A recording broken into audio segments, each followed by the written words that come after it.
Merch roundups. We haven't done one in a while, so why not? Let's do another. So, starting with the games, and this time around I've actually bought something for every platform I play on, so that's a good sign. First of all, on PC, I bought the whole trilogy of .hack GU, Last Recode.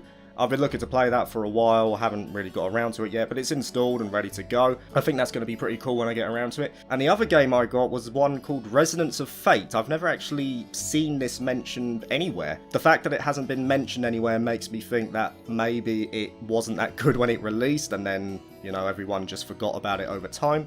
But I'll see what it's all about, and, you know, what have I got to lose at the end of the day, besides time and money. Okay, PS4 next. The first one I got was this one, Sakura Wars. I've already done a review on Sakura Wars. I played this, I believe, around about April time, the beginning of April. Had a good time with it. I actually really like this game. It's a very unique experience. Sort of like a visual novel hybrid. You've got the action RPG element in there.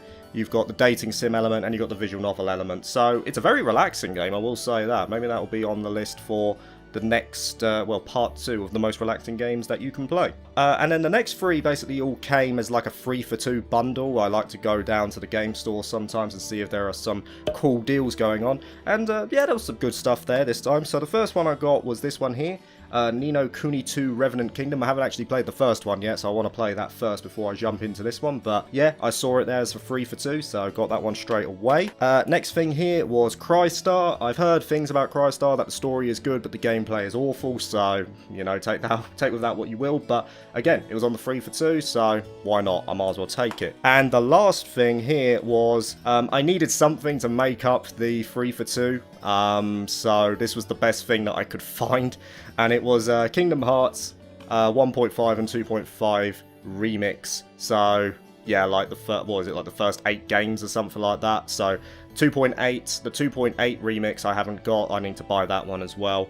But obviously with Kingdom Hearts 4 coming out as well, maybe next year, maybe 2 years time, whatever that would be, I imagine they're going to show some trailers on that going forward. Seems like a good time to just play all of the Kingdom Hearts games and see where the story goes. I honestly thought it was done by Kingdom Hearts 3, but then Remind came out, and now they're doing Kingdom Hearts 4, so yeah.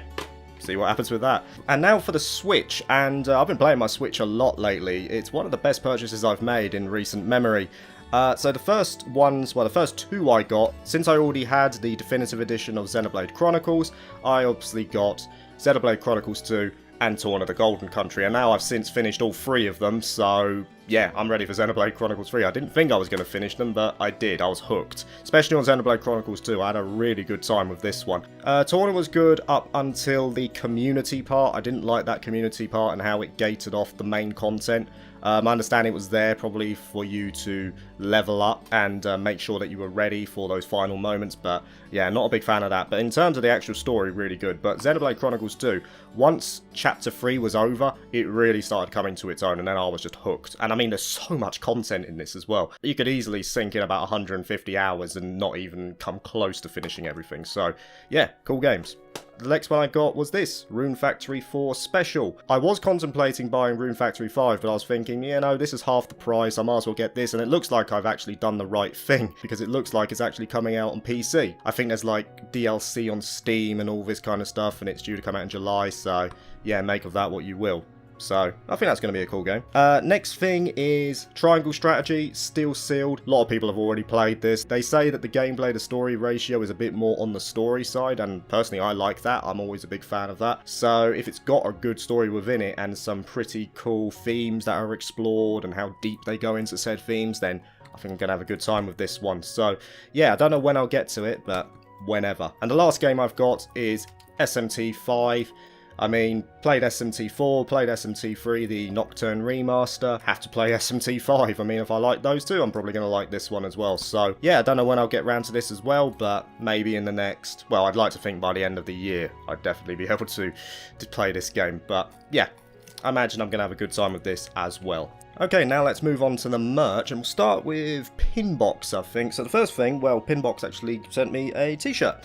This Falcon t-shirt came from them. I think it's around about 2 months ago. I had a really nasty tongue ulcer, and I had to take some time off making video content because it literally hurt to talk. And as a get well soon gift, they actually gave me this shirt. And they gave me a whole box of of pins, but not Trails pins. They actually gave me East pins this time around. I will show you that to you guys over here.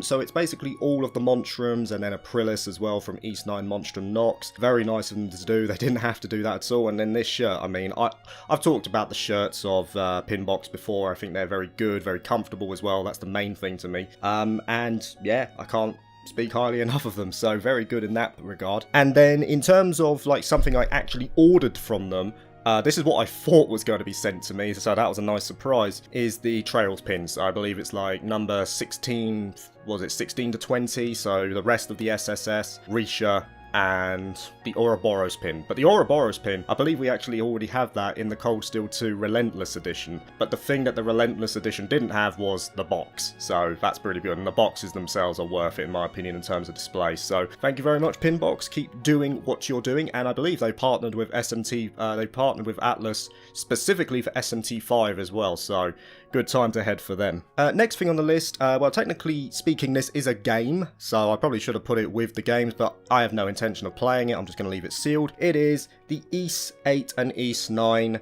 super price version. So this is one of the things that Falcon basically mentioned during their shareholder meeting. But I think they said they were focusing on the anniversary of East, and then this is one of the things they were going to bring out, which was this super price version of the two games.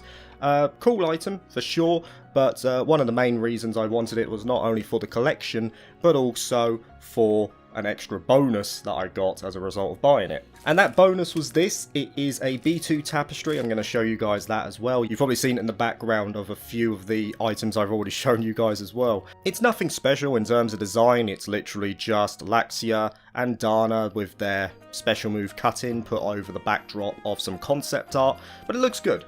I mean, I like it. I mean, anything East 8 related is always a big plus for me. Yeah, this came, I can't remember what retailer this came from. Generally speaking, Japanese retailers, especially when things go up for pre-order, you get pre-order bonuses specific to each retailer who is partaking.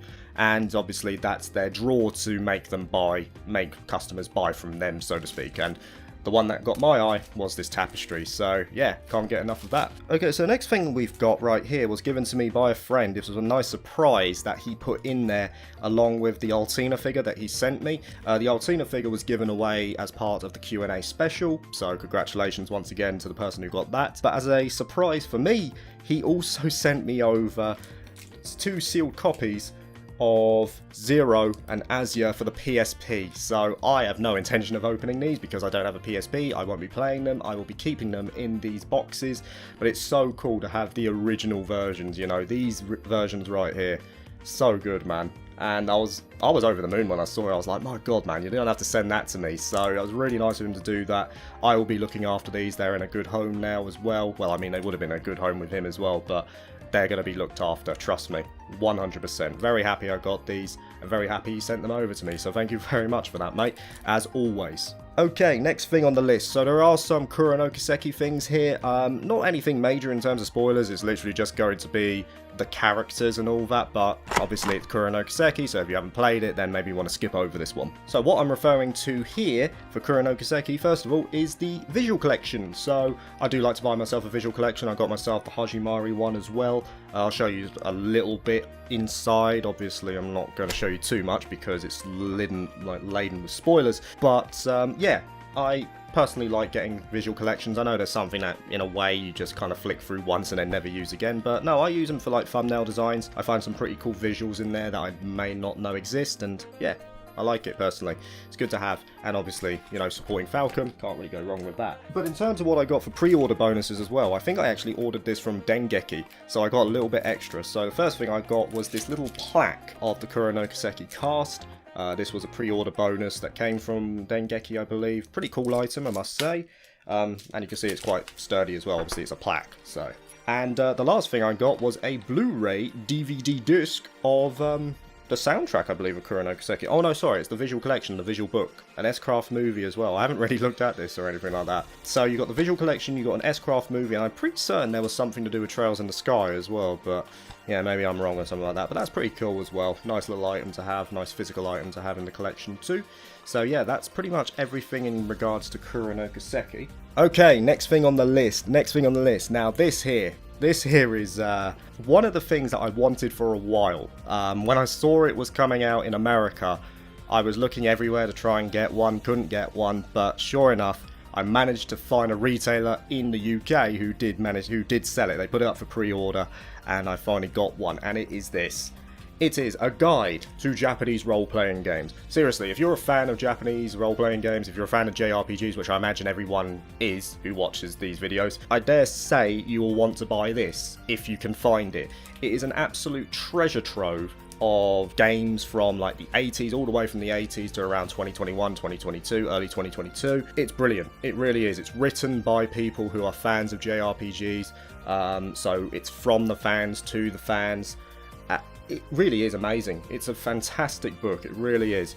I mean, it's something that you could just take on holiday and just read and probably not even get bored, to be honest. And I dare say there might even be things in there that you'll look at and think, you know what? I want to play that. In terms of value for money, in terms of its quality as well. I mean, it's a hardback book. It's got, you know, beautiful printed pages. Can't go wrong, man. Absolutely brilliant. Really do like this item. Seriously. A tome of knowledge. Get this baby if you can. And the last book, so to speak, or one of the last items I'm going to be showing in this video, is my Atelier Sophie 2 Visual Collection. I got this very, very recently. It just came in. Again, visual collections, you kind of look through them once and then never use them again. But again, there's some cool stuff in there. There were especially some seasonal photos or some seasonal pictures relating to Atelier Sophie 2 that I never even knew existed. So yeah, that alone was a reward in of itself. Very cool item. Glad to have that in the collection as well because, well, I love Atelier Sophie 2. And, well, talking about Atelier Sophie 2, the last item on the list is something that I pre-ordered quite a while ago. But, you know, I want to share that with you guys as well. I haven't opened it yet, but I hope you guys are going to enjoy it. And the thing I'm talking about is, of course, a figure of Sophie from Atelier Sophie by Ulta. So, yeah, let's get to opening this baby up.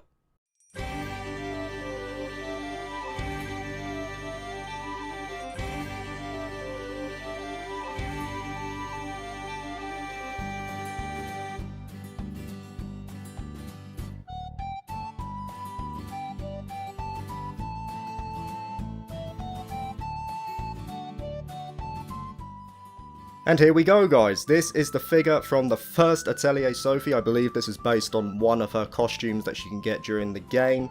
And, well, I mean, look at it. It looks very nice, doesn't it?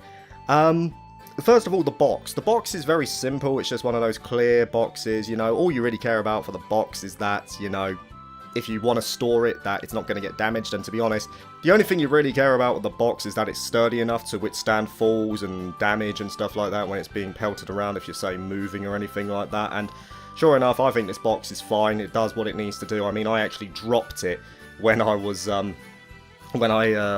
it out for the first time to like showcase it to you guys. That's actually going to be in a blooper video for the Patreon, so you know, guys, look out for that when you see it. But in terms of the actual figure itself, I mean, assembly-wise, it should have been a lot easier than I made it out to be. There were 3 parts that you need to do. So first of all is affixing Sophie to the base itself. There's a little metal rod that comes out and there's a hole on Sophie's right foot, and then all you got to do is just put the hole into the indentation. The problem is that there's like 4 different ways that she can go, and they're all sturdy. But the problem is that first of all, I put her in a way where she was overhanging the base, and I'm thinking to myself, is that really the way it needs to be? And obviously I tried experimenting, and eventually I found the way it should have gone on, which is like this. And sure enough, yeah, she looks great like this, so no problem there. The next thing is the staff. She comes with an empty hand at first, but you can take that off and put the staff with, well, the hand with the staff in its place, which I personally would prefer. I think it looks much better with the staff. And then the last thing is this little vial that goes on the back of her backpack. There's a little clasp there and an indentation where the flask goes onto. But the problem is that it's quite a delicate piece, and then you're trying to put a bit of force on there to actually get it on, and unfortunately I managed to snap it off. So I'm going to have to super glue that part back on, which sucks, but the rest of it, I mean, I think it looks very good. I love the detail to it. The paint job is very good. I can't actually see a blemish on there in terms of paint. I think it looks very good, and obviously the bright, vibrant colours as you would expect of an Atelier figure as well. Beautiful in that regard. Now, this did come from Alta, and Alta have a premium on their figures because they're high quality, and Alta know that they're high quality, so they can charge a little bit more. This one, though, wasn't actually as expensive as I thought it would be. It was 22,000 yen, which is roughly about 150 quid, I believe. Roughly about 150 quid. But then obviously you need to include imports in there and, you know, the import duty and all this kind of stuff. But I got mine from Army, and generally speaking that's all done when you pay for the shipping and all this kind of stuff. But for me personally, this is 100% worth it. I love Atelier Sophie. I love the modern Atelier games, or the ones that I've played so far, and Sophie is a fantastic game, both Atelier 1 and Atelier Sophie 1 and Atelier Sophie 2. So what better way to commemorate it than having a figure of the lady herself? So yeah, I'm very happy with that. Anyway guys, that is the end of the merch roundup. Thank you very much for watching, and there is hopefully next week going to be a special video, like a video that I've been working on for a little while that I'm personally quite proud of so far, and I'm hoping you guys are going to enjoy it when you see it as well. I think it's going to be a pretty cool video when you see it. If I don't get it out next week, then hopefully it'll be the week after, but yeah, I'm working on that as we speak. But yeah, I'll see you guys next weekend, hopefully, for whatever that may be. Peace.